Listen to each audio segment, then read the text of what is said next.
الحمد للہ رب العالمین والعاقبۃ للمتقین والصلاۃ والسلام علی سید الانبیاء والمرسلین وعلی آلہ واصحابہ وآل بیتہ وازواجہ امہاتہ اجمعین اما بعد فاعوذ باللہ من الشیطان الرجیم بسم اللہ الرحمن الرحیم یاسین والقرآن الحکیم انک لمن المرسلین علی صراط مستقیم صدق اللہ العظیم وصدق رسولہ النبی الکریم الامین الصلاۃ والسلام علیک یا سیدی یا رسول اللہ وعلی آلہ وصحبہ یا سیدی یا حبیب اللہ۔ اللہ تعالیٰ نے قرآن مجید میں ارشاد فرمایا یاسین والقرآن الحکیم انک لمن المرسلین، فرمایا حکمت والے قرآن کی قسم، علی صراط مستقیم، بے شک تم سیدھی راہ پر بھیجے گئے ہو۔ میں جو قرآن کو عمل کرنے والا ہے، قرآن کی پیروی کرنے والا ہے، وہ سیدھے راستے پر۔ یاسین یہ حروف مقطعات میں سے ایک حرف ہے، اس کی مراد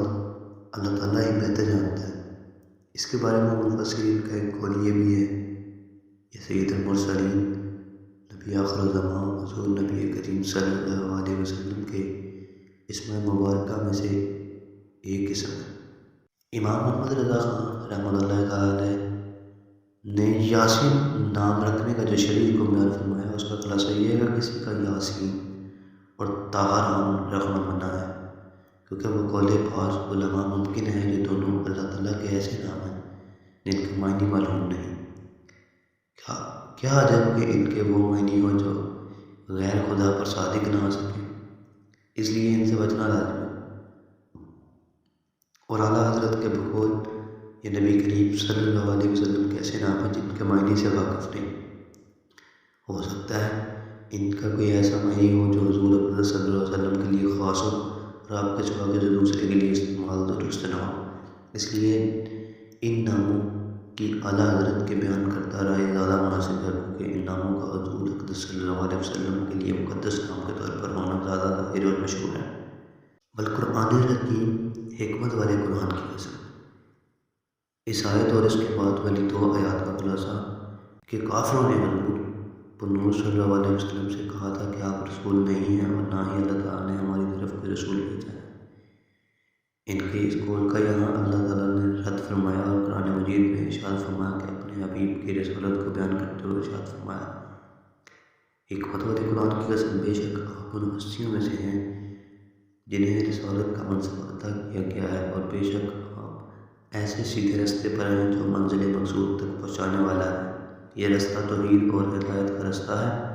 اور تمام انبیاء کرام اسی راستے پر رہے ہیں۔ تمام انبیاء کرام صراط مستقیم پر ہی ہیں، اور یہ ارشاد فرما دیا کہ حضور اقدس صلی اللہ علیہ وسلم رسولوں میں سے ہیں، تو اسی کے ضمن میں یہ بھی معلوم ہو گیا کہ نبی کریم صلی اللہ علیہ وسلم صراط مستقیم پر بھی ہیں۔ البتہ یہاں حضور انور صلی اللہ علیہ وسلم کے بارے میں صراحت کے ساتھ ساتھ صراط مستقیم پر ہمارے کی خبر دینے سے معلوم ہوا کہ آپ صلی اللہ علیہ وسلم کی شریعت سب سے زیادہ قوی اور سب سے زیادہ معتدل بھی ہے۔ حضور نبی کریم صلی اللہ علیہ وسلم خود بھی صراط مستقیم پر ہیں، جیسا کہ یہاں اللہ تعالیٰ نے صراحت کے ساتھ بیان فرمایا، اور آپ لوگوں کو صراط مستقیم کی دعوت بھی دیتے ہیں۔ اللہ تعالیٰ نے سورۃ المومنون آیت نمبر 73 میں ارشاد فرمایا، اور بے شک تم انہیں سیدھی راہ کی طرف بلاتے ہو، صراط مستقیم کی طرف رہنمائی بھی کرتے ہیں، جیسا کہ اللہ تعالیٰ نے سورۃ الشورى آیت نمبر 82 میں ارشاد فرمایا، اور بے شک تم ضرور سیدھے راستے کی طرف رہنمائی کرتے ہو، اور آپ کے ذریعے اللہ تعالیٰ صراط مستقیم کی ہدایت بھی دیتا ہے۔ اللہ تعالیٰ نے سورۃ المائدہ آیت نمبر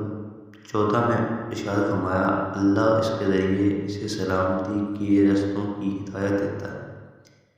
جو اللہ کی مرضی کے تابع ہو جائے، اور انہیں اپنے حکم سے تاریکیوں سے روشنی کی طرف لے جاتا ہے، اور انہیں سیدھی راہ کی طرف ہدایت دیتا ہے۔ اس آیت کی تفسیر میں مفسرین نے یہ بھی لکھا ہے کہ یہاں بہ کی ضمیر سے سرکار دو عالم صلی اللہ علیہ وسلم مراد۔ ان آیتوں سے مزید 2 سے 3 باتیں معلوم ہوتی ہیں کہ پہلی بات ہے اللہ تعالیٰ کی بارگاہ میں سید المرسلین کا مقام اتنا بلند ہے کہ کافروں کی طرف سے آپ پر ہونے والے اعتراضات کا جواب اللہ تعالیٰ نے خود ارشاد فرمایا ہے۔ دوسرا یہ کہ اللہ تعالیٰ کی بارگاہ میں حضور نبی کریم صلی اللہ علیہ وسلم حضرت کیسے مقام پر فائز ہیں کہ اللہ تعالیٰ نے آپ کی رسالت پر اپنے مقدس کلام قرآن مجید کی قسم ارشاد فرمائی اور یہ خصوصیت آپ صلی اللہ علیہ وسلم کے علاوہ اور کسی نبی کو حاصل نہیں ہوئی۔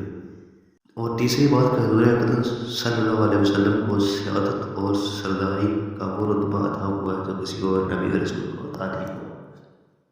دعا ہے کہ اللہ تعالیٰ ہمیں نبی پاک صلی اللہ علیہ وسلم کی شریعت پر عمل پیرا ہونے کی توفیق عطا فرمائے، آمین۔